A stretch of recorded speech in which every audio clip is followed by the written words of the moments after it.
Ustadz, kalau saya tidak taat kepada Rasulullah, emang kenapa? Kita akan apa-apa, bukan tidak apa-apa.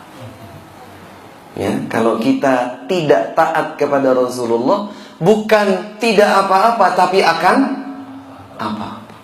Saya akan berikan 2 contoh. 2 kejadian nyata, bukan dongeng, ada terjadi pada diri seseorang. Makan, tapi dia makan dengan tangan kiri. Ditegur langsung oleh Nabi SAW. Kul biyaminik, makanlah dengan tangan kanan. Kemudian dengan kesombongan dia menjawab, gak bisa. Nabi mengatakan, lastata'ta, kamu tidak akan pernah bisa. Dia makan dengan tangan kiri, ditegur oleh Nabi, disuruh makan dengan tangan kanan, dia bilang dengan kesombongannya gak bisa. Maka Nabi mengatakan, kamu tidak akan pernah bisa. Dan subhanallah, Allah hukum kedurhakaannya kepada Nabi. Sejak saat itu, dia tidak pernah lagi bisa mengangkat tangannya untuk makan. Gak pernah lagi bisa. Tidak dengan tangan kanannya, tidak pula dengan tangan kiri. La haula wa la quwwata illa billah. Ini kisah yang pertama. Kisah yang kedua, yang terjadi pada segenap kaum muslimin saat itu pada peristiwa bersejarah perang Uhud, yang Allah sebutkan beberapa kisahnya dalam surat Ali Imran. Nabi SAW mengatur strategi perang. Karena jumlah kaum musyrikin dari Mekah jumlahnya sampai 3.000. Kaum muslimin semula 1.000, kemudian berkurang 300 orang bersama kaum munafikin dipimpin Abdullah bin Ubay bin Salul. Tersisalah 700 orang. Bayangkan 700 menghadapi 3.000. Maka Nabi SAW mengatur strategi perang. Di antaranya adalah beliau menempatkan Abdullah bin Jubair Al-Ansari bersama beberapa orang ahli pemanah berada di Jabal Rumah. Satu bukit, anak bukit dari gunung Uhud di kota Madinah. Pesan Nabi hanya satu.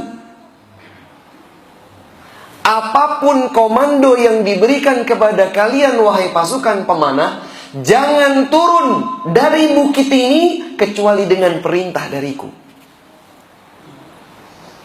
Perang pun berkecamuk. Kaum musyrikin terdesak kalah. Belum tuntas, ternyata para sahabat yang berada di bukit pemanah ini turun. Karena mereka mengira bahwa perang telah usai dan sudah terlihat ada rampasan perang di sana, di bawah. Diingatkan oleh pemimpin mereka Abdullah bin Jubair Al-Ansari, jangan turun. Ingatlah pesan Nabi SAW. Jangan langgar perintah beliau, taatilah beliau. Jangan turun kecuali dengan perintah langsung dari beliau. Tetap turun. Apa yang terjadi? Khalid ibnul Walid, salah satu panglima perang pimpinan Abu Sufyan ibnu Harb, kaum musyrikin saat itu, berputar mengelilingi bukit pemanah. Mereka berposisi di atas dan menyerbu kaum muslimin. Berujunglah perang Uhud dengan kekalahan bagi kaum muslimin. Seorang individu tidak taat kepada Nabi, dia celaka di dunia sebelum nanti celaka di akhirat. Kaum muslimin dalam jumlah banyak melanggar, durhaka kepada Nabi SAW, kekalahan di dunia sebelum siksa di neraka. Karenanya Allah Subhanahu wa taala berfirman di dalam surat An-Nisa ayat 115, "Wa may yushaqiqir rasulah."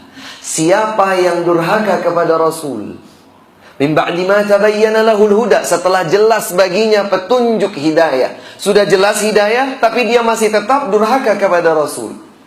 Wa yattabi' ghaira sabilil mu'minin. Ternyata ia pun mengikuti jalan selain jalannya kaum mukminin. Apa yang terjadi? Nuwallihi ma tawalla. Allah menyatakan, kami akan berpaling sejauh dia berpaling. Wa nuslihi jahannam. Dan kami akan masukkan dia ke dalam neraka Jahannam. Wa sa'at masira. Dan Jahannam adalah seburuk-buruk tempat. Mau surga, taat kepada Rasulullah. Tidak peduli kita masuk surga, silahkan abaikan apapun dari Rasulullah SAW.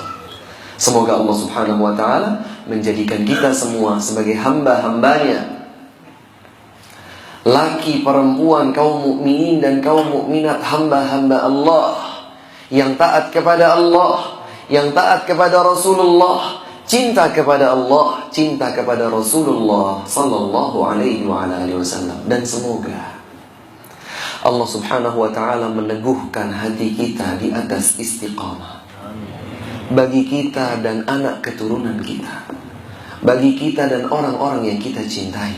Semoga Allah Subhanahu wa Ta'ala menutup hayat kita dengan husnul khatimah.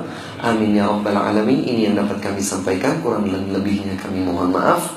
Wa sallallahu ala nabiyyina Muhammadin wa ala alihi wa sahbihi wa sallam. Wa akhiru da'wana alhamdulillahi rabbil alamin. Wassalamualaikum warahmatullahi wabarakatuh.